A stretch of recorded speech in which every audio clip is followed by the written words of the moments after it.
We are now discussing the last chapter in the unit 2, that is 2.2, the nature of society. We are now discussing the nature of society. This is the last chapter in the unit 2. After this, we will be starting some physical anthropology portion after unit 2. Okay. Then now let us see what is a society. What is a society? Zinsberg says a society is a collection of individuals united by certain relation or mode of behavior. Means what? A group of people who all are united by some relation. Say for example, a group of people who have a common religion, or a group of people who belong to the same nation, or a group of people who belong to the same ethnic group. Okay, some relation, some unity they have. Okay, so united by certain relation or mode of behavior. People who have the same mode of behavior. Okay, which mark them off. Mark them off means differentiates. Which differentiates them from others who do not enter into these relations. Say for example, all Christians are united by the same religion, and they are marked off, differentiated from all the people who have a common unity of the same religion as Hindus or Muslims, etc. Okay, so it means they all must have same behavior. They must be different from the other group. Two criteria: a group of people who have a common behavior, plus their common behavior is different from the common behavior of the other group.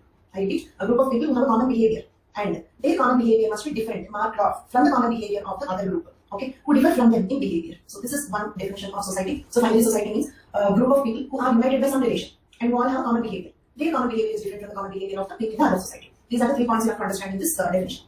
I hope the definition is clear for you all. Second definition, according to W. Green. W. Green says a society is an largest group to which any individual belongs. Isn't it? For example, we also belong to a family. We also belong to an extended family. We belong to a lineage. We belong to a clan or gotra. And we also belong to a society. Among all these things, a nuclear family, an extended family, a lineage, clan, a society. Among all these things, which is the largest group to which we belong to? What is the largest group to which we belong to? Society. So W. Green defines society as largest group to which any individual belongs. A society is made up of population and organization. Means what? All the people in the society are organized. They are not independent people. Okay. So they are all organized in the form of a society. Okay. The organizing principle can be religion or caste or some commonality. Okay. Time and societies keep changing from time. Say for example, Indian society today is not the same as Indian society 100 years back. Or it's not the same as Indian society is going to be 100 years later. Okay. So time, place. Say for example, Indian society is different from American society. Okay. Means what? The society changes with time and place and interest also. What is the common interest of the people in that group? Okay. So this is the second definition. Society is the largest group to which any individual belongs. A society is made up of population, organization, time, place, interest. So like this, you have seen 2 definitions of society. Finally, society is the largest group to which we belong to, in which we are members. I hope both the definitions are clear. Can I proceed? Okay. Now let us see characteristics of society. Characteristics of society. Mutual awareness among the members of the society. Okay. People are aware. Say for example, in a village, if you observe, all the people know each other, recognize each other. Okay. So mutual awareness among the members of the society. Then individuals and society are interdependent on each other. Means if there are no humans, there is no society. Because society itself is a group of people. And when there is no society, there is no human. Man is a social being. Okay, we cannot lead our life independently all by ourselves. So man and society are interdependent on each other. Then society involves cooperation. All members of the society cooperate with each other. Then society involves interdependence. Society implies likeliness. Society also implies differences. But differences are submissive to similarities. Okay, answer this question all of you. Do we all have similarities? For example, do all Indians have similarities? Do all Indians have similarities? Yes. Do we also have differences? Do we also have differences? Yes. We have some similarities because we are Indians. And we have some differences because we belong to different classes, different castes, different religions, different ethnic groups. So in any society, there will be some similarities and there will be some differences. Okay, but according to this statement, look at here, the differences are submissive to similarities. Read the sentence once again. The differences are submissive to similarities. Means what? We have similarities, we have differences. But similarities are more than differences. Differences are submissive to similarities. Means which are more prominent. Similarities are more prominent, though we have some differences. Any society you take, okay, India as a society, or Hindus as a society, Muslims as a society, all Muslims also have individual differences. But they have some group similarity. So the similarity is superior to the inferiority. The similarity is more prominent when compared to the differences. So the differences are submissive to similarity. From this statement, all of you tell me, okay, in any society people have differences and they also have similarities. But which are more prominent? Which are more prominent? Similarities. That is the meaning of the statement. Next. According to MacIver, society is a web of social relations. A web of social relations, isn't it? For example, in a society, I'm a daughter to somebody, wife to somebody, mother to somebody, friend to somebody, student to somebody, teacher to somebody. So it means what? I'm involved in a web, like a spider web. Okay, a web network of so many relations, right? So according to MacIver, society is a web of social relations where each individual operates in several roles. Each individual operates in several roles. The same example which I told you. Okay, so I'm operating the role of a daughter, a wife, a teacher, a student, a friend, a niece, a granddaughter, not yet a grandmother. Okay, so same individual will operate in several social roles. So therefore, society is a web of social relations. Okay. Now, we completed the definition and the characteristics of society. Okay, definition and characteristics of society. Now let us see one previous question. Okay, and actually the topic we are discussing is social institutions. If you observe, many times we used the word social institutions. For example, if you remember I told you the order, folkway will become, folkways will become customs will become traditions will become orthodoxy becomes social institutions. Okay, we used the word, to some extent we understood the word, but this is a chapter in which we discuss about social institutions in detail. Okay, so the topic is social institutions. From this topic there was a previous question. The question was, Is family a social institution? Discuss. Is family a social institution? Okay. To answer this question, we should have information about what is a family, which we have already completed, and what is a social institution. So in this, what is family is already clear for we completed. Now let us discuss what is a social institution. As I told you already, folk-ways will become customs, customs will become traditions, customs will become traditions, traditions will become orthodox, orthodox will become institutions. Okay. So it means what? There will be some common habit. Folk way means what? The way the folk are doing it. Folk means the typical members of a society. The way the folk are doing it. How the folk there are getting married.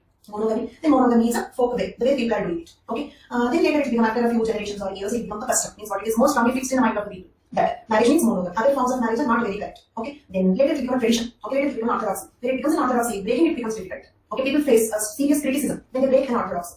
And institution, when people break the rules of an institution, they may be even legally punished. They may be even legally punished. For example, today, a person who involved in bigamy, that is marrying another woman, okay, while the first wife is still alive and not yet divorced, is punishable legally, not only socially criticized, legally punishable. Okay, so the more and more, like this is an increasing order of difficulty in breaking the rule. Understood the point? It is easy to break a folk way, okay, but it is difficult to break an orthodoxy. Society will criticize you, may even excommunicate you. Excommunicate you means what? They will not communicate with you. Okay, so like it is much more difficult to break institutions, rules of institutions, so that the people may even get legally punished. So this is an increasing order of difficulty in breaking the rule. But rule is rule. Folk way, like I can take monogamy as an example for folk way. All of you tell me, can I take monogamy as an example for folk way?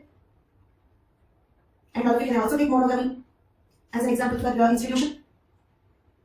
How can same example apply for both the words? Because here also monogamy, here also monogamy. Rule is same.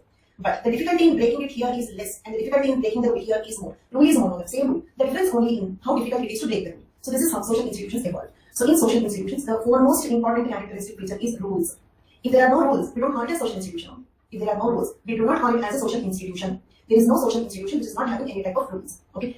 Is the first characteristic of social institution clear? And also how the social institutions are formed here? Anybody need out? Okay. Then let us see some formal definitions. We understood what is social institution, okay, but to write we need at least 1 or 2 standard definitions. Let us see the definitions. First one, according to McIver and Page, institutions are defined as established forms of procedure. Established forms of procedure. Okay. Then institutions can be defined as established forms of procedure fixed in the mind. Okay. We cannot accept a girl marrying 3 men because monogamy is fixed, established in our mind. Understood? Okay. Institutions are defined as established forms of procedure. Understood? Then Ginsburg says institutions are defined and sanctioned forms of modes of relation. Institutions are definite and sanctioned forms or modes of relationships between social beings with one another or with some external object. A little more elaborate definition. Let us see what is this definition. Okay. And one student wrote me a very long message here and one small request. I am actually constantly checking the chat box. Okay. And I am seeing the questions occasionally. That is, at the end of the class, I am making sure that questions are not missed. So in the chat box, that is in the messages, I will not be able to read very lengthy messages. If there are any very lengthy messages or important points not to be missed, keep them in the question section. Keep them in the question section, because I want to constantly check the messages box, because I am enjoying it as an active interaction with you people. I want to constantly talk to you. So the messages are a good way for it. Okay. So please, if you have any lengthy messages beyond 4, 5 lines, and if it is important that I have to read, keep in the question section. Okay. Then now let us examine this Ginsburg's definition. Look at here. Institutions are definite. Definite, for example. Okay. Do one thing, all of you. Keep monogamy in your mind. Okay. And check whether each word is applicable to that or not. Check whether each word is applicable to that or not. Okay. Then is monogamy definite? Or is there any ambiguity permitted here? No ambiguity. Definitely one person, right? Definite word applicable. Next, sanctioned. Sanctioned means 2 meanings. One is accepted. Okay, it means what monogamy is accepted in the society. Another meaning is breaking it is punishable. Okay, for sanctioned there are 2 meanings. Sanctioned. There are 2 meanings. One is accepted. Second one is breaking it. Punishable. If you want, write both the meanings once. Okay, like sanctioned 2 meanings. Write down if you want. Accepted. Second meaning is breaking it is punishable. Right? Is monogamy accepted? And is breaking it punishable? So applicable. Then, definite and sanctioned forms are modes of relationship. Okay, between social beings. Is marriage, monogamy, a relationship between the social beings? Are the bride, bridegroom, both of them social beings? So do they have a sanctioned mode of relationship? Accepted relation between them? Fine. Okay, let's also check with family.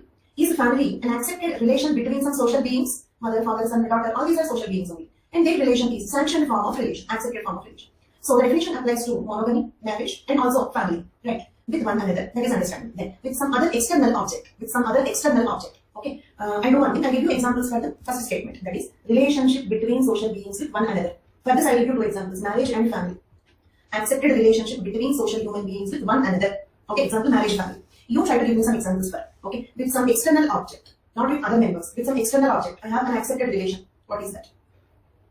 Can anybody give me examples? Social institutions where there is a sanctioned relationship between a social human being and an external object. Think. Madhu, like we are not marrying with any objects. We marry only with people. Object word. I'm highlighting the word object. Religion, wonderful. Temple, wonderful. Okay, but religion is a correct word. Temple is that object. God is that idol is that object. Fine. But religion is a correct word. In religion, social beings have sanctioned form of relationship with a supernatural being, a god or a temple. Okay, so religion is one example. Very good. Thank you so much. Can anybody give me one more example for such thing? A social institution, totemism, temple, all these will come under religion only. Okay, leave religion. Something else. Something else. Education, very good. Education, books, school, very good. Yes. One more example. One more example. Economy. Economy. Social beings have accepted relationship with resources. Is economy a correct example? Social beings have sanctioned relation with resources. Okay, economic resources. Done. So, what is a social institution? It is a sanctioned relationship between, okay, the social beings with one another or with some external object. Okay, this is Ginsberg definition. Next. W.G. Sumner, in his book Folkways, the book name itself is Folkways. In his book Folkways, an institution consists of a concept like an idea, notion, doctrine, etc. Okay, an institution contains an idea or a notion. Okay, what is the notion in monopoly? What is the idea or a notion in monopoly? I repeat, what is the idea or notion or doctrine? Doctrine means a rule. Rule. Fixed mate, very good. Fixed mate, marry only one. Very good. These are the two ideas in monopoly.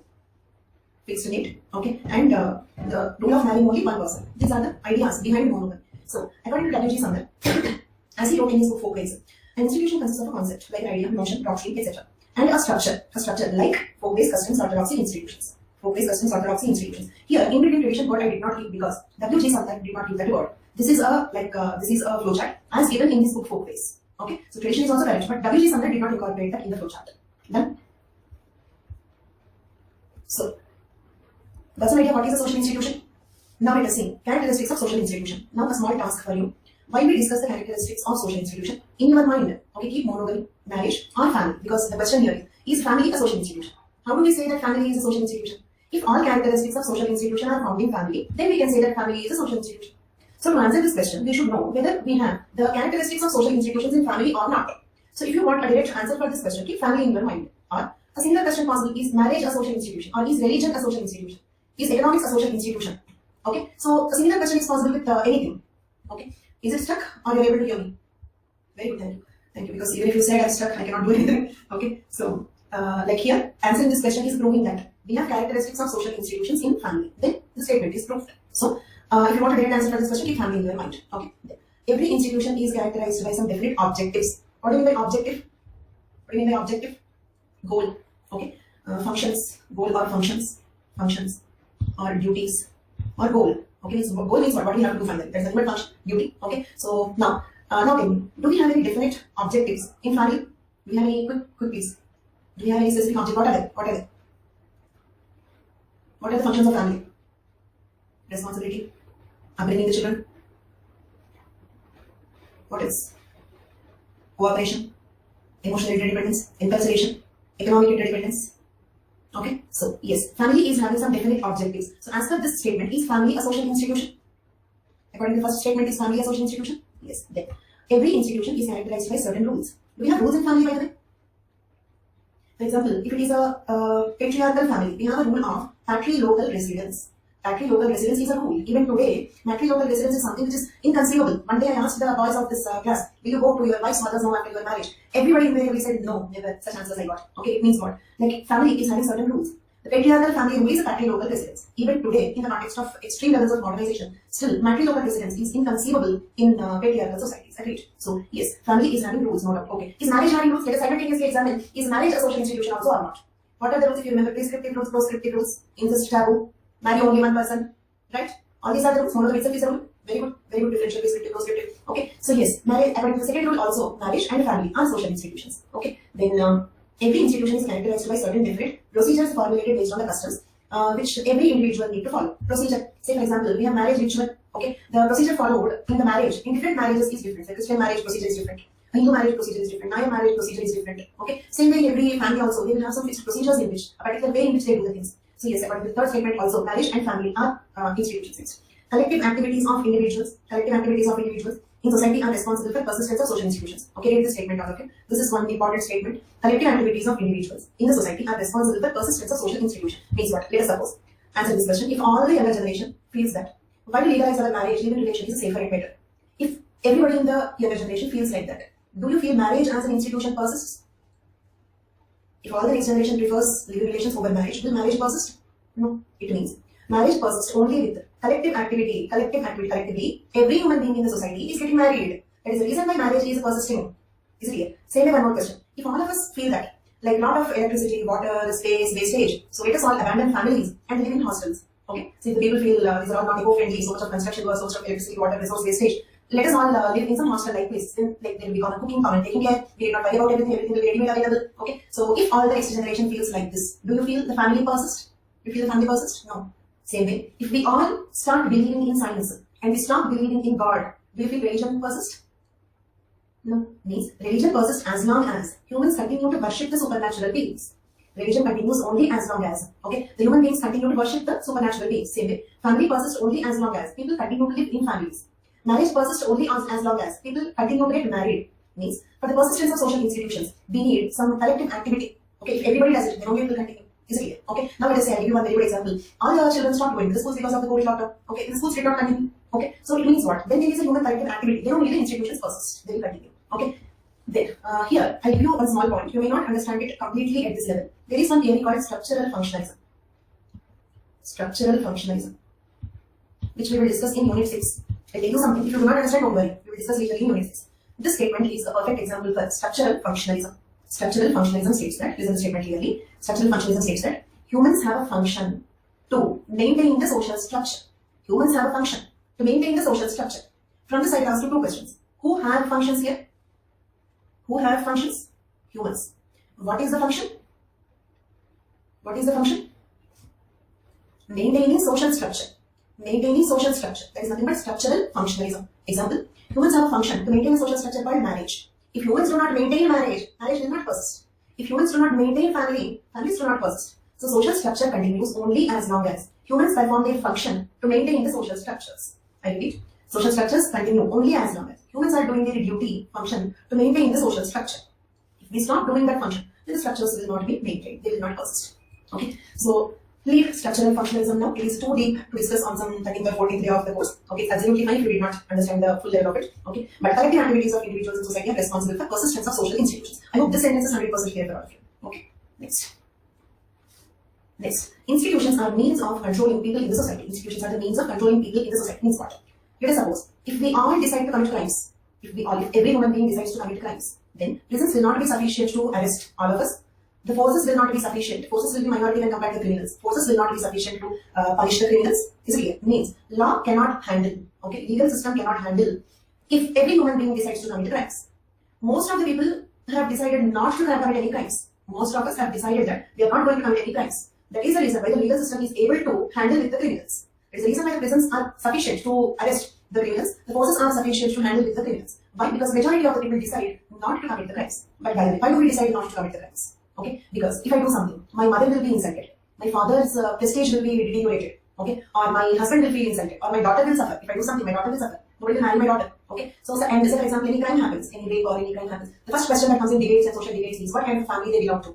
Is it clear? It means what? After the accused, after the criminal, the next immediate stigma, okay, goes to his family. His family will suffer. Okay, and like we question the upbringing of the person. If any person is involved in some crimes, the first question that comes is questioning the upbringing. Okay, so what kind of a family he belongs to, he or she belongs to. So it means marriage and family, okay, are the most, and even economy also. For example, let us suppose I'm earning so much. If I go and sit in a prison, okay, my earnings will stop. So economy is also controlling me. If I involve in some criminal offense, okay, then the economy stops. You see? So it means what? Like the institutions are controlling the people in the society. Okay, social control. Okay, preventing the crimes. Because marriage, family, religion, most importantly religion. Okay, you might have seen, for example, sometimes like the people are very angry and the criminal is not punished by the legal system. Then we say, okay, he escaped the legal system today, but find a God will punish him. Isn't it? Okay, we believe that we may escape the police, we may escape the legal system, but we cannot escape God, right? Punished at least after death. Okay, so it means what? Religion, economy, marriage, family actually control society more than legal system. More than legal system, marriage, family, economy, religion controls human society. Okay, the leftover part is taken care by legal system. Okay, then, so is this characteristic matching with marriage, family, religion, economy, all the four? All the four? Yes. Then, institution is usually symbolic. Institution is usually symbolic. Means what? For example, do we have any object like marriage? Do we have any object like marriage? The word only symbolizes the relation. The word actually symbolizes the relation. Okay. In fact, everything is symbol. Say for example, I wrote a word wife here. Okay. Or I wrote a word husband here. Okay. The word husband is only a symbol. He is not actually the husband. Husband is a human being with two legs, two hands, etc. Is it clear? What is this? This is a few alphabets. It is a word. It is a symbol. This symbolizes the husband. This symbolizes the wife. This is not the wife. You cannot marry these alphabets. You have to marry a girl. Is it clear? Okay. So it means marriage, family. This relation terminology. Okay, mother. Okay, for example, mother, wife, son, daughter. All these are only symbols. So institution is usually symbolic. Next, compared to other means of social control, institutions are more effective and stable. I told you, more than legal system. The social institutions are controlling the society. They are keeping the society under control. After that, whatever leftover duty is done by the legal system. Otherwise, legal system cannot handle the society. Is it clear? Then, the primary needs of every individual are fulfilled by the social institutions. Yes, the primary needs are food, mate, shelter. Most of them are satisfied by, all the three are satisfied by family. Okay, then food, mate, shelter. Okay, satisfied by economy, mate, satisfied by family. Okay, and protecting these three, satisfied by religion. Okay, so we request God to take care that we have all the three, okay, without any problem, without any issues, isn't it? Finally, whatever we pay that is related to these three things, okay, so without any issues, we should have all these things. For this, in this, if there is any stress, for example, I'm not getting a job, I'm stressed about shelter here is what resources, food and shelter resources. Then I worship God, I pray the God, I try to please Him, okay, so that He will gift me all those things. Is it clear? So the primary needs of individuals are fulfilled by social institutions. Is this sentence applicable to marriage, family, economy, religion, all the four? Done. Definitions over, characteristics over. Now let us see types of social institutions. Types of social institutions. Okay. So before we go to the types, is family a social institution? Okay. But you cannot write in a single word. Yes, you need some 200 words on it. So what are you going to write? What are you going to write for this question? What is the structure? Okay. See, if the question is family a social institution? If this is the question, so write one definition of family. Okay. Write one definition of social institution. One definition of family. One definition of social institution. Then make a table. Okay. In the table here. Characteristics of social institution. Characteristics of family. Okay. For example, social institution will have rules. Here write the rules of family. Okay. Here, social institution will have objectives. Here write the objectives of family. This is the structure. Okay. And this we did not arrive at conclusion. To arrive at conclusion, we have to see the types of institutions also. Is the structure of this answer clear for all of you? Can I proceed? Thank you. Yes. Now let us see types of social institutions. Social institutions can be categorized into primary and secondary institutions. Primary institutions, secondary institutions. Okay. Now, primary social institutions. There are very few primary social institutions like family, economy, religion, education, state. These are the only 5 primary social institutions. Means marriage is not a primary institution. Marriage is not a primary institution. Notice that point. Okay. Now, tell me, we can classify the social institutions into 2 types. What are they? What are they? Primary and secondary. Okay, and we have only 5 primary institutions. They are family, economy, religion, education, state. Okay, then. So, actually here you may get one doubt. Secondary institutions, let us see. In every society there are 5 primary institutions and there are number of secondary institutions derived from primary institutions. In every society there are only 5 primary institutions and numerous number of secondary institutions. And secondary institutions are derived from primary institutions. Okay, then. Now, if you observe, if family is the primary institution, the secondary institutions derived from family are. The secondary institutions derived from family are marriage, monogamy, divorce, polygamy, kinship, etc. Okay, fine. Here I have a doubt. Is marriage first or family first? So actually, like mixed answers are coming. Marriage, family, mixed answers are coming. Basically, my question is why marriage is not primary institution? Why family is primary institution? Okay, and why only these 5 are primary institutions? Why not the others? Why not the others? Let us check. And one more thing. Just like all other words that we have seen, even social institutions can be defined in different ways by different people. Different thinkers can define social institutions in different ways. So whatever definition of social institution we are seeing here, okay, need not be this primary institution. What is primary institution? Okay, what we understand here need not be the same according to all the thinkers. Here I am telling you something about primary institution. Later you may find another version of what is primary institution. Don't get confused. Don't get a question like whether this is correct or that is correct. Both are not facts. Both are views, opinions. So I repeat. Now let us see what is a primary institution, but this is not fixed. There are other thinkers who define primary institutions in different ways also. Okay. So there are only 5 primary institutions. What do you mean? How to understand them? Okay. Is marriage first or family first? Means today marriage is first. Present day world marriage is first. But think about the evolution. Do you think marriage would have started first or family would have started first? And there are different types of families. Okay. Before that, before you answer, I'll just give you one more detail. We have different types of matrifocal family also. Matrifocal family means just mother and young ones, mother and children. That's all. Okay. You can easily notice a cat taking care of the kitten also. So why can't we? Is it not similar to a matrifocal family? A cat taking care of the kitten. If not exactly the same, it's similar to a matrifocal family, right? Similar to, and being conscious that I'm not saying it's exactly identical. Okay. So family is something that do not require much human intelligence. Agreed? Family is something. Formation of a family do not require much human intelligence. It comes naturally. Even animals have it. Animals also live in groups. Yes, marriage is a legal contract. Okay, there is so much of complexity in that. Okay, whether polygamy is good, polyandry is good. In polyandry, going further is difficult. So monogamy is good. Do you need a lot of human intelligence for all these calculations? It is better to have a long duration relation so that during gestation you will take care of me. All this require a lot of human intelligence, right? So marriage came little later when the human brain evolved. Marriage came little later when the human brain evolved. So social institutions are primary institutions are those institutions which do not require human intelligence or require minimum human intelligence. Either no or minimum human intelligence. They're mostly natural. Okay, mostly natural. Family, okay, understood. Economy. Why economy is primary institutions? Do animals have economy? Do animals have economy? Don't they require a lot of intelligence for economy? No. Okay, I'll ask you one question. One more question I'll ask you. What do you think is the first form of economy in humans? What do you think is the first form of economy? Economy. Economic organization. Economic organization is earning resources. First you earn the resources, then you can exchange. First you earn the resources, then you can exchange. Then barter.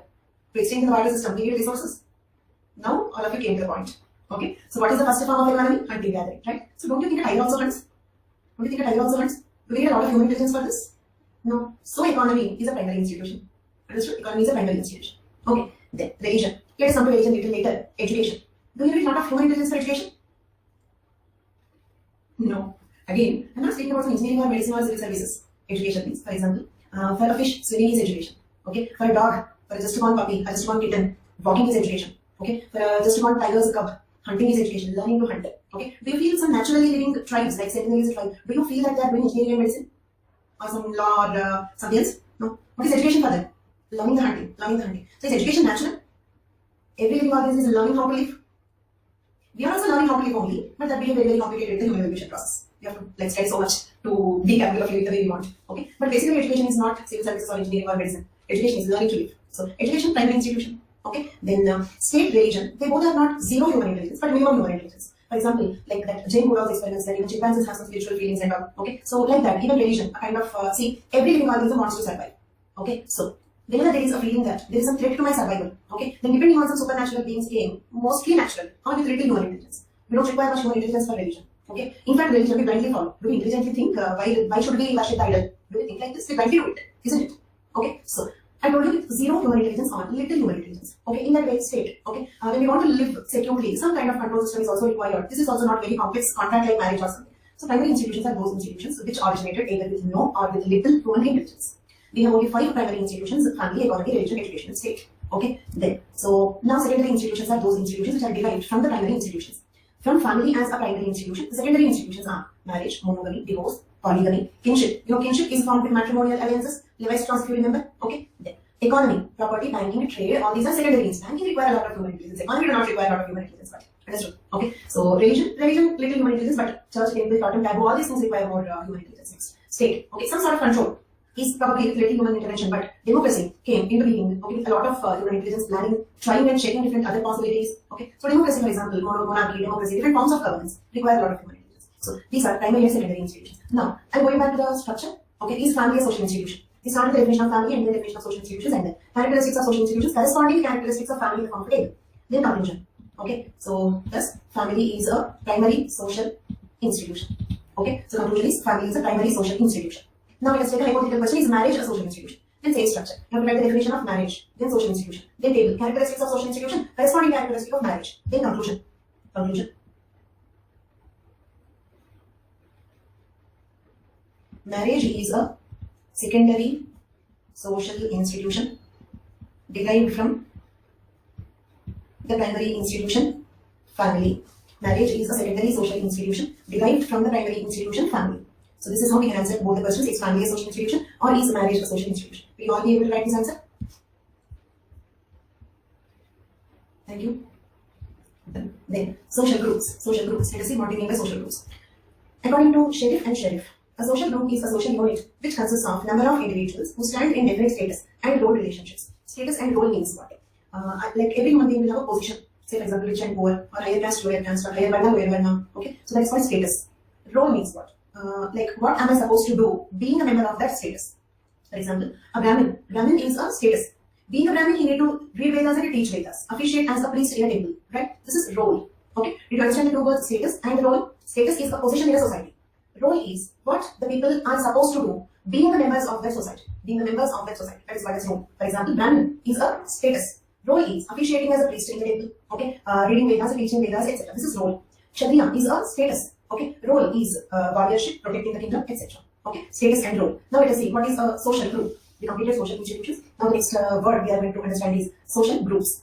According to Sheriff and Sheriff, a social group is a social unit which consists of number of individuals who stand in definite status and role relationships. A social group contains number of individuals who stand in the group. Every individual will have a definite status and role. Status and role means what? Can I say all Brahmins is one social group? All Brahmins is one social group. Why? Because they all have a definite status and role. Same status, same role. A definite status and role relationship. Okay, to one another, and which possesses a set of values, norms of its own. Norms, for example, the same social group, let us say Brahmin. The norms are, they are not supposed to eat non-vegetarian, not supposed to drink alcohol, okay, supposed to undergo Upanayana ceremony, expected to read Vedas and to teach Vedas. Means what? They have certain norms, values that they have to fulfill, they have to follow. Certain norms they have to follow, certain rules they have to follow. So every social group will have a common status and rule, and every social group will have a common set of values and norms. 2 points in this definition. Okay, so now tell me, all members of a social group will have same norms means rules. Norms. So what are the 2 points we can observe in this definition given by Sheriff and Sheriff? Same status and rules, status and role, and plus status and role plus one more, norms. Norms and values. Okay?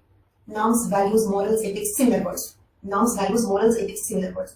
So that is a social group according to Sheriff and Sheriff. Okay? Then, according to A. Williams, a social group is a given aggregate means group, aggregate of people playing interrelated roles and recognized by themselves or by the others as a unit of interaction. Okay, I'll give you an example. Do all Hindus recognize themselves as one unit of interaction? Do all Hindus recognize themselves as one unit of interaction? Do other religion people also recognize Hindus as one unit? Do other religion people recognize Hindus as one unit? That's all. This is what is the definition given by A. Williams. Social group is a given aggregate group of people playing interrelated roles and recognized by themselves or by the others as one unit of interaction. An aggregate or group of people who recognize themselves and recognized by the others as one unit of interaction. Okay, so this is another definition of social group. Okay, examples for social groups: the 4 Varnas, Brahmins is one social group, Kshatriyas is one social group, Hindus is one social group, higher rich people is one social group. Okay, rich people is one, poor people is one social group. Okay, like that. Understood? A family is a social group. Family is a social group. Okay, is the concept clear? Both the definitions. Can I proceed? Very good, thank you. Now, types of groups. Types of groups. There are so many types of groups given by many thinkers. I'll proceed a little quickly here because of 2 reasons. One is this question never appeared. Second is it's a very simple content. So I'll proceed very quickly. Complete concentration in the class, please. Okay. Then types of groups. According to Ward and Readings, there are 2 types of social groups: voluntary group, non-voluntary group. Okay, voluntary group, non-voluntary group. Okay. I'll ask you some questions. Is family a voluntary group? Is family a voluntary group? We happen to be the members of that family. We did not choose our mother. We did not choose our father. Right? It's not a voluntary. Means I did not willingly join it. I happen to be born here, whether I like them or not. They are my parents, right? Okay, whether they like me or not, I am their daughter. That's all, no choice. Okay, so in voluntary groups. So family is what kind of a group? What kind of a group is family? Voluntary or involuntary? Involuntary. Involuntary. Very, very good. Thank you. So for example, if I join in a political party, say Congress, BJP. If I join in a political party, voluntary. I have taken it. Okay, that's all. That's all. Okay. See, types of social groups according to Ward and Readings. Voluntary groups, where we choose to join. Involuntary groups, where there is no choice but we join. Example, family, clan, country, etc. Okay, they happen to us by birth. Next, one more classification. Okay, and if at any point it is not clear, you can stop me. You can message. According to Chandler, there are 2 types of groups: in groups, out groups. In group, out group. Okay, I'll ask you one question. Is family in group or out group? Yes and tell. That's it. Political party. Political party. Very good. That's all. That's all. In group means close group. Okay, where we are in direct relation. Out group means they are members of that, but we don't know all the members of the out group personally. Okay, for example, if you belong to a political party, do you know every member in that political party personally? No. Okay, so that is what out group. That's all. Okay, in group, out group. Where there is a we feeling as we find in a family. Out group. We find lack of such we feeling. Okay, that's all. Okay, next. Miller says vertical groups, horizontal groups again. Okay, is caste vertical groups or horizontal groups? Yes and tell me. It need not be correct. Wonderful. That's all. That's all. Okay, Priya, recheck your answer. Think why do you feel it is horizontal group? Okay, those who said it is vertical group, think why do you feel it is vertical group? Why do you feel it is vertical group? Start up. Okay, for example, look at here. I'm not drawing caste system, I'm drawing Varna system because it's impossible to draw caste system because there are thousands of groups. Okay, so let us take Varna system, which is having only 4 groups: Brahmin, Kshatriya, Vaishya, Sudra. Brahmin is the topmost. Okay, Sudra is lowermost. Not in fact lowermost. Below that there is untouchable. Okay, but untouchable is not considered as one Varna because we have the Varna system is like Chatur Varna system. 4 Varnas we have. Okay, these are called outcasts. Okay, or added later untouchables are not originally in the Varna system. Okay, so this is a vertical group. Vertical group is where you have strata, layers, okay, or hierarchy. hierarchy, or inequality, or all groups are not equal. All groups are not equal. Okay, all groups do not have the same status. Then they are called vertical groups. Okay, then one more question. In one tribe, you have 4 clans. In one tribe, you have 4 clans. Vertical or horizontal? Horizontal, very good, wonderful. Okay, so we draw clans like this: clan 1, clan 2, clan 3, clan 4. Horizontal groups. This is also called as segmental. Segmental. Vertical groups are called stratification. Vertical groups. Vertical or stratification or hierarchy. Horizontal or segmental. They are segments, but segments are not inferior or superior to the other. Some 4 people, 4 ancestors, their clans. On what basis you say which is inferior, which is superior? That's all. This is vertical, horizontal groups. Okay. Then. However, the most important classification of social groups was given by C.H. Cooley. The most important classification of social groups was given by C.H. Cooley. Let us see what is that. Okay. Primary group, secondary group, reference group. Primary group, secondary group, reference group. Okay. Then I'll give you some examples. Okay, I'll give you some examples. Answer the questions. Okay. And your choices are primary, secondary, reference, A, B, C. Okay. Answer these questions and give me in the form of a poll. Okay. Family. What kind of a group it is? 96% correct answer, primary group. Very good, very good. Then, one more question. A group of Marxists or Maoists. Okay, Marxists or Maoists.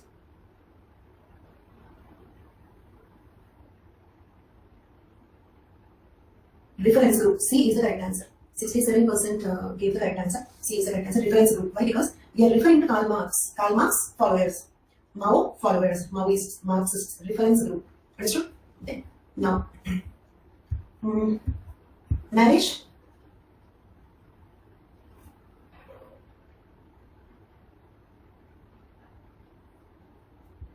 %95 wrong answer. 95% wrong answer. I knew this. That's the reason why I asked you this question. Don't confuse between primary group, primary institution.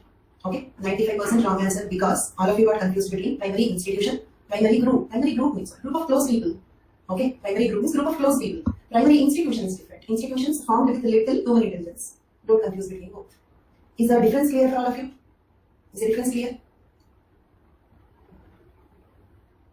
Very good. So marriage is a secondary institution and a primary group. Your wife is your closest relative. Your husband is your closest relative.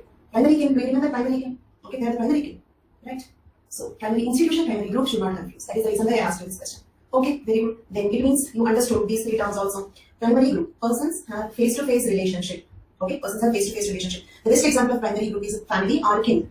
All members of primary groups have physical proximity, stability, similarity of background, and they all have limited self-interest. Okay, do your parents have self-interest or do they have more interest on you? Right? But as such, we cannot say that they don't have self-interest. If parents do not have self-interest, is a correct statement. Female feticides should not be there at all. Female feticides should not be there at all. If parents do not have self-interest, is a correct statement. Okay, preferring the son should not be there at all. Okay, all families may not kill their daughters, agreed, but almost all the families prefer a son. Almost all the families prefer a son. Okay, and though there is equal share in the property to the daughter, most of the families do not actually give equal share to the daughters. If parents do not have self-interest at all, is a correct statement. All these things should not happen. So parents have self-interest. What is the self-interest? Taking care of them in the old age. Okay, because whatever they do to the girls cannot take care of them in the old age because like the girls in-laws should permit that. Okay, it depends on on somebody's grace she need to come here. Okay, but whereas a son will or not is a different story, but can take care of them at least in the old age. Okay, so parents do not have self-interest is not a correct statement, but they have limited self-interest. Limited self-interest. With outsiders, you will be more and more selfish. Okay, with your family members also. See, basically man is essentially a selfish being. Okay, but with family members we have little selfishness, limited self-interest. With the outsiders, we comparatively have more self-interest. Agreed? Okay. Secondary group, opposite.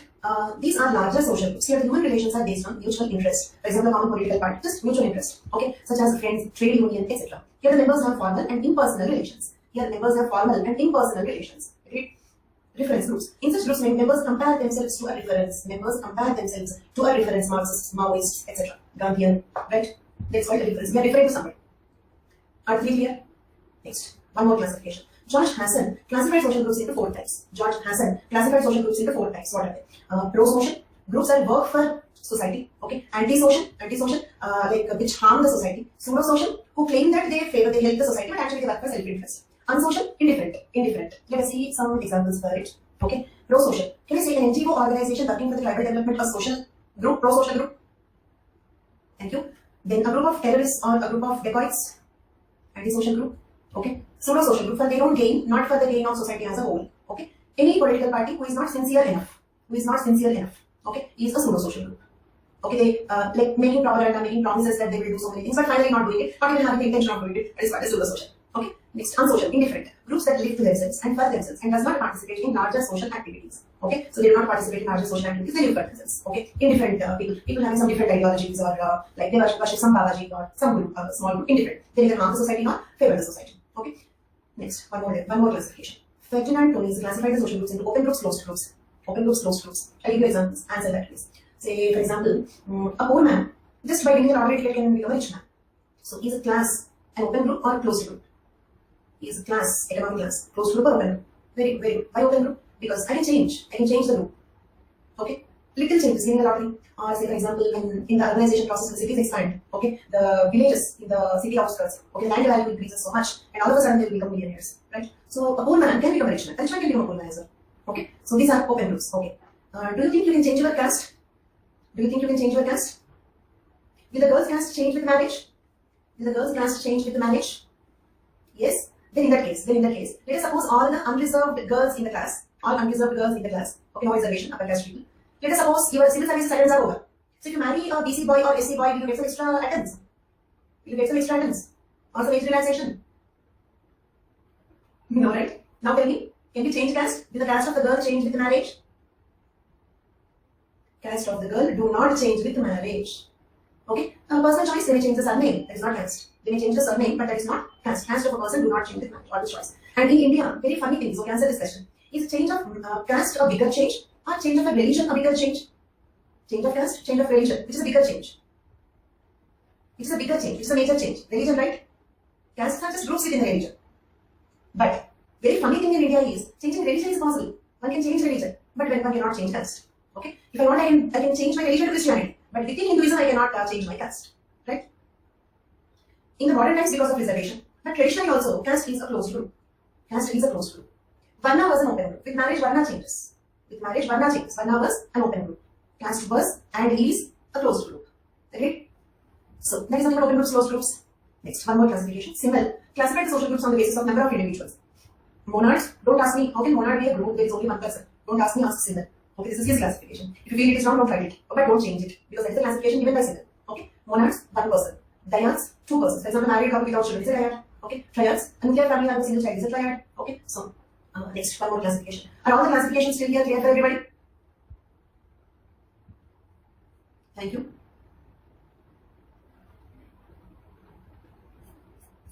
Okay. Now, one more classification. Dwight Sanderson classified the social groups in voluntary groups, involuntary groups, delegate groups. Voluntary groups, involuntary groups, delegate groups. Voluntary, involuntary, we already know. Okay. Now let us see what is a delegate group. A person joins this group as a representative of many. Example, group of MLAs or MPs. Okay. It is a delegate group. Means a group of representatives, not a group of members. Okay. That is why delegate group. Is a delegate group clear? Representatives rather than leader. Representatives. If a person joins a group as a representative of many people, then it is called as a delegate group. Very good. Then we have social groups completed. We have seen three words as of now: society, social institutions, social groups. Now the next word, stratification. Social stratification. Look at here. According to Sutherland and Maxwell, social stratification is defined as a process of differentiation and places some people higher than the others. Social stratification is a process of differentiation. Okay, means what? Brahmins are different from Kshatriyas, and Brahmins are placed at a higher status than Kshatriyas. This is called stratification. Differentiates and places people higher than others. Okay. Now, types of stratification. First one, caste. Caste is hereditary. Means what? One will get the caste of the father. Then endogamous. People should marry within the caste. And closed. Changing the caste is not possible. Okay, group in which person's rank and its accompanying rights and obligations. Rights and obligations means what? Obligations means, say for example, caste-based occupations. Okay, they're obliged to involve in that occupation only. Okay, they cannot change their occupation. Today anybody can do any job. Okay, caste occupation link is broken. Caste and occupation link is broken. Today in the modern world, anybody can assume any job. In fact, very lower caste people can get a very higher job because of the reservations also. Caste and occupation link is broken. Okay, so now caste is hereditary, endogamous, closed social group in which person's rank and its accompanying rights and obligations are ascribed. Ascribed, achieved. Did I tell you these words? For example, your caste is an ascribed status or achieved status? Your caste is an ascribed status or achieved status? If you become an IAS officer? Achieved. Right? So, the rights and obligations are ascribed. Ascribed means something that we get by birth, given to us. We did not achieve it. on the basis of his birth into a particular group. Okay, so caste is one example for stratification. Caste is one example for stratification. I read next. Class. Stratification on the basis of class is dominant in modern societies. In most of the modern societies, we don't have caste system. In a way, caste system is unique to India. Okay, but if you have a doubt whether it is really unique to India or not, okay, that discussion we will do later. But here, just as a statement, caste is unique to India. We may have caste-like systems, some similar groups in other religions or other countries, but exactly caste system with all its characteristic features is not found in any other place or in any other religion. Okay, then so but class, when it comes to the economic class, it is a dominant form of stratification in most of the modern societies. In this person's position depends on, to a very great extent, upon achievement and his ability to use the inborn characteristics. Class is based on achievements. Okay, I can achieve the economic class. And class is an open system. Under the system, vertical mobility is absolutely free. Okay, we have to discuss about social mobility also. We have to discuss about social mobility also. Let us see about social mobility. For example, we have. And when you write answers related to stratification, draw the diagrams like this. Okay, say for example, higher class, middle class, poor. Okay, so now if the poor can become middle class, that is called upward social mobility. If a rich man loses his property in something and becomes a middle class or poor, that is called downward social mobility. Upward, downward, both together can be called as vertical social mobility. Okay, are the three words here? Upward social mobility, downward social mobility, vertical social mobility. Vertical social mobility, free. Okay, all types of social mobility are possible. There are no rules that rich man should not become poor, poor man should not become rich. Okay, any change of these groups is possible. Therefore, it is like open system of stratification. Open system of stratification. Caste is a closed system of stratification. Okay, now one more example. Let us see. Okay, the next example is estate system in medieval Europe. Third example for social stratification is estate system in medieval Europe. Okay, it provides another system of stratification. So here, just like the society is divided into castes or classes, the medieval European society was divided into estates. The medieval European society was divided into estates. Let us see what are those estates. They were basically three estates. The first estate is known as clergy. The first estate is known as clergy. Caste and class are familiar to you, so it was very easy. But estate system is little new. I don't say difficult, but new. Okay, something which we don't have today. So the first estate is called as a clergy. Remember the name. Okay, comprised of two types. First one is upper clergy. Okay, for example, bishops. Okay, upper clergy. Lower clergy. Lower clergy is comprised of priests, monks, and nuns. Nuns were categorized in the lower clergy. Bishops belong to the upper clergy, and priests, monks, nuns belong to the lower clergy. Okay, there was not much difference between these categories. There is no much difference between upper and lower clergy. Their basic function was to ensure the people's well-being. The basic function of the clergy is to take care of the people's well-being, to ensure people's well-being. Is it clear? Ensure people's well-being means what? In the religious terms, okay, they are not the kings or the police people who are literally protecting the people. Okay, in the religious terms, they ensure the people's well-being. Okay, in religious terms, right? Okay, then. So, if clergy is clear, the second estate. Second estate is known as nobility. Nobility, also comprised of two categories. The nobility of the sword, nobility of the sword, nobility of the robe. Okay, nobility of the sword, nobility of the robe. Bishop is a very higher level priest. Okay, then. So, of more importance, more significance. Then. So, nobility of the sword, nobility of the robe. This is second estate. Nobility of the sword earned their titles through military services and consider themselves of greater importance. For example, military, okay, is the nobility of sword, means they are protecting the society using sword, military. Okay, sword means some weapons, right? Next, nobility of the robe, nobility of the robe.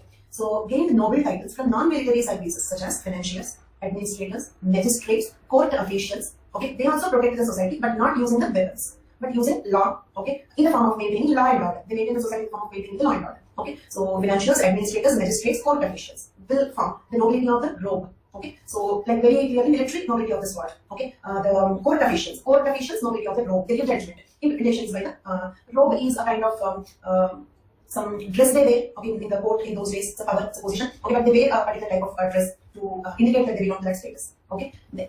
So next one, third estate. Third estate. They account for 98% of the rural population. Okay, see, let us suppose the clergy is protecting the people in religious norms. Okay, priests, bishops, and all.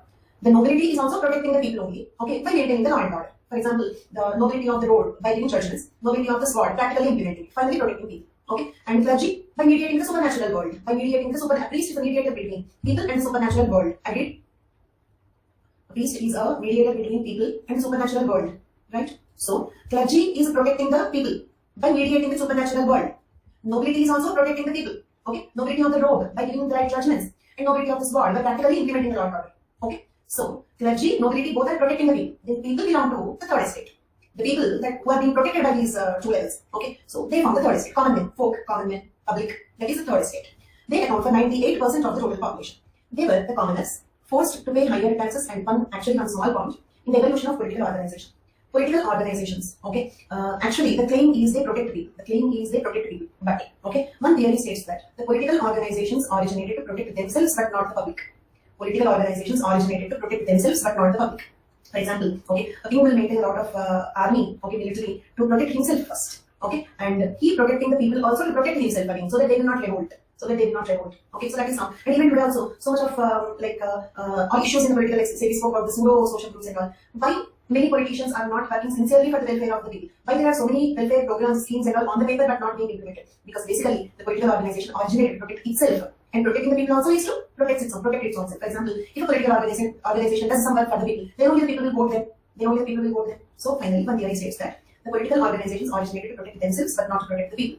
Even if they protect the people, that is also to protect them. This is one theory about political organizations. So here also, they are forced to pay higher taxes and were beneficial for other estates. These taxes were beneficial for the other estates, but slowly started a sense of dissatisfaction due to fewer rights. The third estate people got dissatisfaction due to fewer rights. Means what? They have lesser rights when compared to clergy and nobility. Okay, who have the lesser rights among the three? Third estate. This resentment towards higher amount of taxes imposed by other two estates was the basis for a revolt which abolished this system after the French Revolution. This estate system was abolished after the French Revolution. The dissatisfaction among the third estate was responsible for the French Revolution. Understood? The dissatisfaction among the third estate was the reason for the French Revolution, and the estate system was abolished after the French Revolution. Clear? Can I proceed? Three categories of the third estate. In the third estate also there are three categories. Let us see. In the first estate, two categories, upper clergy, lower clergy. In the second estate, nobility, okay, nobility of the sword, nobility of the noble. In the third estate also there are three categories. Let us see what are the first one. Big businessmen, merchants, court officials, lawyers, etc. Okay, then peasants, artisans, etc. Small peasants, landless laborers and servants considered as lowest class in the society. In the common people also, okay, richer, middle class, very poor, like that. Three categories are there. Okay, and king was always considered as part of, king was not considered as a part of any of the three estates. King is separate. King was not considered as part of any of the three estates. Is the estate system clear? And you can draw the estate system like this. Okay, if you observe here, from here to here, this is clergy. In that upper clergy, lower clergy. Next, from here to here, this is nobility. Nobility of the sword, nobility of the robe. Okay, next, from here to here, it is third estate. Big businessmen, peasants, landless laborers or servants. King is not a part of the three estates. King is topmost. Can I proceed? This is the estate system. And diagrammatic representation is always better, because in small space, few words, we can convey so much of information. Okay, so instead of writing, because word limit constraint is there, instead of writing, you can just put the estate system like this. Next, slavery system. It had economic basis. In slavery, every slave had his master, to whom he was subjected. The master's power over a slave was unlimited. He can even ask the slaves to fight with each other and till the death of any one of them. Okay, so in the slavery system, even fights between the slaves was conducted. Okay, in those fights, any one of them will fight till the death of any one of them. Okay, so the one who kills the other slave is declared the winner. Okay, so they have unlimited power on the slaves. They can ask the slaves to do anything. So that is the slavery system. Okay, then we have gender. Okay, gender. According to N. Covey, gender is seen as the process by which individuals who are born into biological categories of male or female become social categories of men and women. Okay, through the acquisition of locally defined attributes of masculinity and femininity. Okay, so it means what? Locally defined attributes of masculinity means what? In each society, there can be different expectations from a man, different expectations from a woman. What Indians expect from women may not be the same from what Americans expect from their women. Is it expecting socially how they have to behave, how they should dress, how they should talk? Okay, such things. Okay, so same way, like what the society is expecting from the men is different in one place when compared to the other. Okay, so this is how sex is the biological, gender is social. People are born as male and female, but they attain this attributes of masculinity or femininity and become men and women. This is called gender. Sex is biological or physical. Gender is social. Okay, so and if you observe, when I have drawn caste system or estate system, I have drawn like this. Why? Because more number here, less infant, least number here, isn't it? That is the reason why estate system, caste system, varna system should be drawn like a pyramid. But when I am drawing the stratification based on gender, then I am drawn the diagram like this, because men and women are equal in number. But women on the top, men on the bottom, in the case of classic tribe. Opposite, that is men on the top and women on the bottom step. In the case of Gond tribe and many other tribes, I need to say patriarchy. This is matriarchy. This is one example for patriarchy. Okay. So are all the systems of stratification clear? Social stratification, class, caste, estate, slavery, gender. And pyramid structure for class, caste, varna, estate. Class, caste, varna, estate, pyramid. Because even class also, few people are rich, many people are poor. Okay. But gender stratification can be drawn like this, not as a pyramid. Is it stuck? You are able to hear. Thank you. Then, like caste and class, gender is another kind of social stratification system. Gender perhaps is the oldest and permanent source of social differentiation. Okay, see, for example, if you observe a tribal society, very primitive tribal society, they don't have much class differences. Okay, do you feel cemeteries have caste system within them? Do they have Varna system? Do they at least have class differences? Is one member of cemeteries multi-millionaire, another member in the cemetery is very poor? So no caste, no Varna, no estate, okay, no class also. But do they at least have gender? Do they have gender? Yes. So this is one of the oldest source of social differences. Even in the very primitive society, which do not have many other differences, gender differences are present. Okay. The origin of the concept gender can be traced to the 19th century women's movement and Marxism. The term gender means much more than sex. Sex is only a physical and biological category, whereas gender is a social category. Okay, it is a socially constructed category rather than biologically determined. Okay, the gender issues faced by women in Khasi tribe are not the same as the gender issues faced by women in the patriarchal society.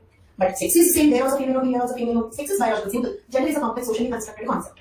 Okay, so with that we completed social stratification also. Next concept is social mobility. Social mobility. Okay, social mobility refers to movement within the social structure. Okay, types of social mobility: from lower to higher, from higher to lower, between two positions at same level. Okay, higher to lower, downward social mobility, which I have shown already. Lower to higher, okay, that is upward social mobility, both are vertical social mobilities. Between two positions in the same level, for example, you get transferred to a new post within the same position. Okay, so you became an IAS officer, you got a posting. Okay, so on deputation, if you go to some other place, similar status, it is called as between positions of same level. Have you understood? Then, now, social mobility is of two types. Vertical mobility. Okay, see, vertical mobility means I told you, like say, rich, middle class, lower class. This is upward. This is downward. Together it is vertical social mobility. Okay, it refers to movement of the people from one stratum to the other, or from one status to the other. When an individual moves from lower status to higher status is called upward mobility, and vice versa is known as downward mobility. Okay, next.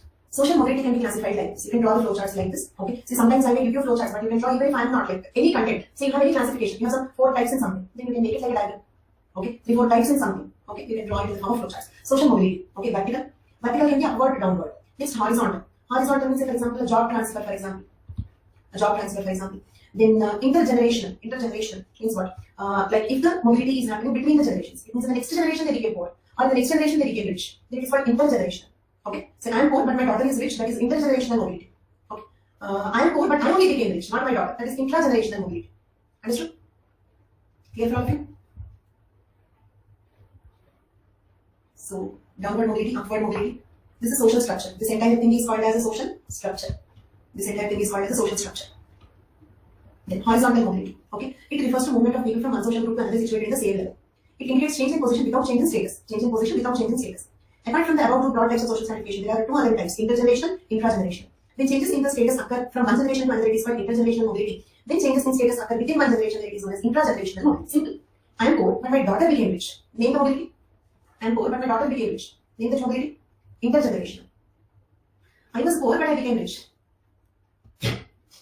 So with that, social mobility is also completed. Okay. Then let us check the syllabus once. Whether the syllabus is in unit 2.2 completed or not. 2.2. Okay. The nature of society. The concept of society. Nature of society or concept of society means what? You have to write a definition and characteristics. Nature of society or concept of society means the definition and characteristics. Next, society and culture. Society and culture. What is a society? We have seen here under definition and characteristics. What is a culture? We have seen in culture chapter. Okay. What is society? Society is a group of people. Whereas culture is their values, behavior, and objects. Understood? Society is people. We are society. Our behavior is culture. We are society. Our behavior is culture. Is the difference between society and culture clear? A society will have a culture. Is the difference between society and culture clear? Okay. So if the question comes, you have to write what you understood from culture there and what you understood from society here. Okay. Then social institutions, primary institutions, secondary institutions, definitions, characteristics, and even that previous question also is finally a social institution. Done. Social groups: in group, out group, closed group, open group, voluntary group, involuntary group, unsocial group, anti-social group, pro-social group. Okay. Do you remember all that? Do you remember the concept of social groups? Social stratification. Caste system, class, estate system, gender, slavery, stratification. With this, 2.2 syllabus is completed. 2.2 syllabus is completed. Okay. Then, there is one previous question here. Syllabus is completed, but there is one previous question. Discuss stratification according to any 3 major approaches. Discuss stratification according to any 3 major approaches. Okay. Actually, for society chapter, I get only 1 class. Okay. And what I will do is tomorrow I will start as per the schedule. If possible, I will discuss this model question in tomorrow's class. If not possible, don't worry. I will discuss this model question in any other class when the topic completes fast. Okay, in any other class when the topic completes fast, then I will discuss. Okay, syllabus in 2.2 completed, except this remaining one previous questions in 2.2 are also completed. With this we completed unit 2. Okay, unit 2 completed. Marriage, family, kinship, culture, society, in that order. So is all the content in unit 2 here? Then I don't exactly remember the schedule, but as far as I remember, we are starting genetics tomorrow. As far as I remember. Is that correct? Any of you gone through the schedule? Yes, hello, physical. And as I told you, I will alternate between the two. Okay, few like around 1 week, 10 days, or few days social, and again few days physical. And again few days social, few days physical, like that. The schedule is also given like that. Fine, okay, thank you all so much. That's all for today's class. Thank you. Bye bye. Have a good day. Bye. Questions? Marriage is an institution which requires acceptance by family. Yes. Unsocial group. Unsocial group means they are neither harmful nor useful. A group of followers of one Babaji. Okay, they stay in one place, they keep worshipping him. They are not specially harming the society, they are not specially helping the society also. Okay? Neutral, indifferent. Not only neutral, indifferent. They don't have relation with others. Either neutral or indifferent, you can say. So that's all for today's class. Thank you.